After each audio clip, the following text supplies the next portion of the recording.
नमस्कार, अनमोल संदेश देख रहे हैं आप और मैं हूं आपके साथ प्रदीप। बात करेंगे मध्य प्रदेश के जो सरकारी कर्मचारी हैं उनको लेकर।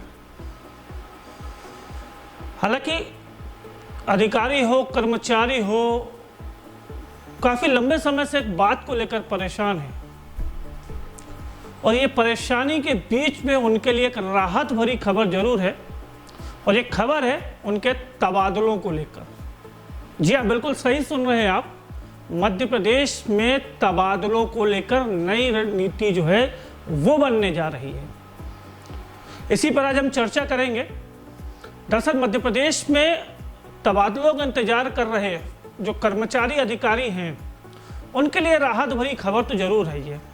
और तबादलों से बैन हटाने के लिए सामान्य प्रशासन विभाग ने ट्रांसफर पॉलिसी 2025 बनाकर तैयार भी कर ली है और कहा जा रहा है कि मुख्यमंत्री डॉक्टर मोहन यादव की सलाह पर कुछ आंशिक बदलाव, यानी बदलाव तो संभव है लेकिन कुछ हो गया, यानी कुछ न कुछ हल्के फुल्के बदलाव करने के बाद अप्रैल महीने की कैबिनेट में नई तबादला नीति जो है वो लाने की तैयारी जो है की जा रही है।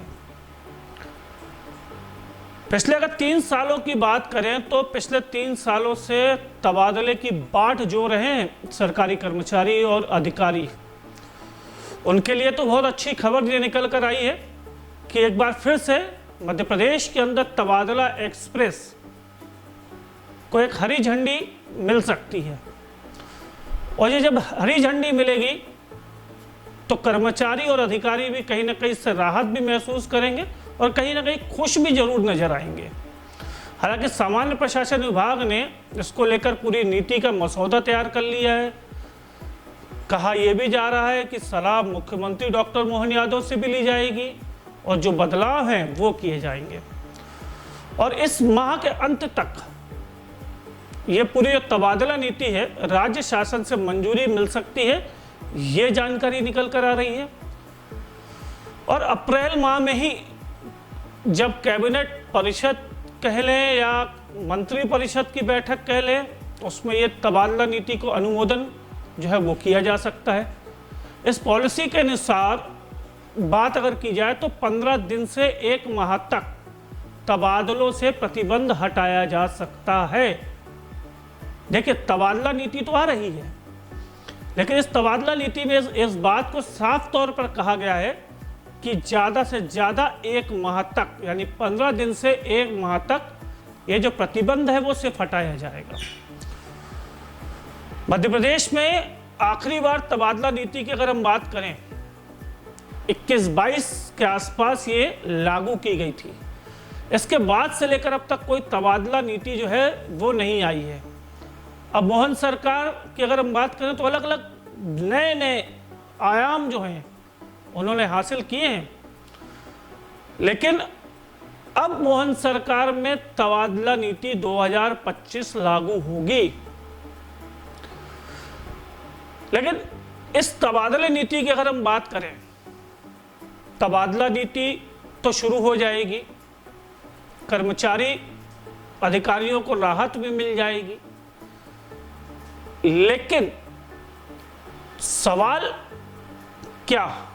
सवाल ये है कि तबादला नीति में ऐसे कौन से बिंदु हैं जिनको शामिल किया जाएगा।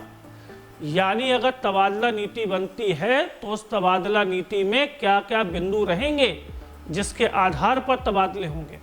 एक एक करके हम आपको बताएंगे इस नीति के बारे में, क्या क्या बदलाव के जो प्रावधान हैं वो होंगे, क्या कुछ इसमें शामिल किया जाएगा, किसे हटाया जाएगा। देखिए, सबसे पहले हम अगर बात करें तो तबादला नीति में इस बात का प्रावधान रहेगा कि 3 साल से ज़्यादा समय से एक ही स्थान पर जमे जो अधिकारी हैं, कर्मचारी हैं, उनको हटाया जाएगा। ऐसे अधिकारियों को दूसरे जिले भी भेजा जाएगा जो एक ही जिले में पदस्थ हैं। माना जा रहा है कि किसी भी विभाग में अधिकतम 10% कर्मचारियों के तबादले ही हो सकेंगे। ये बिंदु भी स्पष्ट है, अगर आप किसी विभाग के हैं तो उस विभाग के केवल 10% ही तबादले हो सकेंगे। जो अधिकारी कर्मचारी स्वयं के व्यय पर ट्रांसफ़र करवाएंगे उन्हें किसी भी प्रकार का भत्ता नहीं दिया जाएगा। इस बात को भी स्पष्ट समझ लीजिए कि अगर आप अपने व्यय पर अपना ट्रांसफ़र करवाते हैं तो जो भत्ता मिलता है वो भी नहीं दिया जाएगा। प्रशासनिक आधार पर होने वाले तबादलों में सरकार भत्ता प्रदान करेगी। मंत्रियों को उनके विभाग के कर्मचारियों के तबादलों को लेकर अधिकार प्रदान किए जाएंगे। ये बात भी स्पष्ट कर दी गई है कि जो मंत्री आपके विभाग के हैं वो आपका ट्रांसफ़र कर सकते हैं। जिले के अंदर का ट्रांसफ़र करवाने की बात करें, अगर भोपाल की हम बात करते हैं तो जो यहाँ के प्रभारी मंत्री हैं जिनके पास प्रभार है उनको जिले के अंदर ट्रांसफ़र करने का अधिकार भी दिया जाएगा।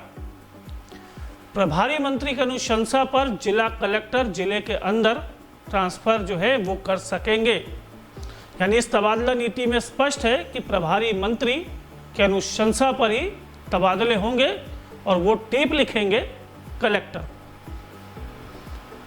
जिले के बाहर तबादला विभागीय मंत्रियों के अनुशंसा पर ही होंगे, लेकिन राजपत्रीय अधिकारियों का तबादला करने के लिए मुख्यमंत्री समन्वय की प्रक्रिया अपनानी होगी। यानी स्पष्ट है कि बिना मुख्यमंत्री के समन्वय की प्रक्रिया के ट्रांसफ़र नहीं होंगे। स्वास्थ्य विभाग और शिक्षा विभाग से जुड़े जो तबादले हैं उसके लिए आपको ऑनलाइन प्रक्रिया अपनानी होगी। विशेष परिस्थितियों की अगर हम बात करें तो कर्मचारियों को मांगी गई लोकेशन पर ट्रांसफ़र दिया जाएगा। यानी अगर कोई परिस्थितियां ऐसी निकल कर आती हैं या किसी के परिवार में कोई दिक्कत है या उसके परिवार का कोई भरण पोषण करने वाला नहीं है या किसी महिला की शादी दूसरे ज़िले में हो रही है तो ऐसे में ट्रांसफ़र जो है वो ज़रूर किया जाएगा।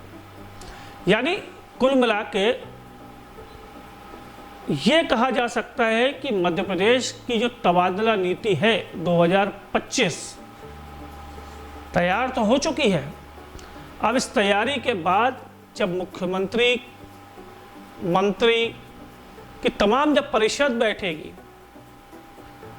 तो ये परिषद तय करेगी कि आखिर इस तबादलों को लेकर किस प्रकार से काम किए जाएंगे। कुछ बिंदु हमने आपको बताए कि इसके आधार पर तबादले होंगे। कहा यह भी जा रहा है कि इसके अलावा भी कुछ बिंदु जो हैं वो शामिल किए जाएंगे। हालांकि तबादले एक बार फिर से शुरू हो जाएंगे, राहत भी मिलेगी अधिकारी और कर्मचारियों को, लेकिन देखने वाली बात यह होगी कि जब ये तबादला नीति बनकर आएगी तब कितनी राहत जो है वो इन अधिकारी और कर्मचारियों को मिलेगी। फिलहाल के लिए इतना ही, मुझे दीजिए इजाज़त। आगे भी हम आपको इसी प्रकार के जो तमाम नीतियां हैं उसके बारे में लेकर हम आपसे चर्चा करेंगे। धन्यवाद।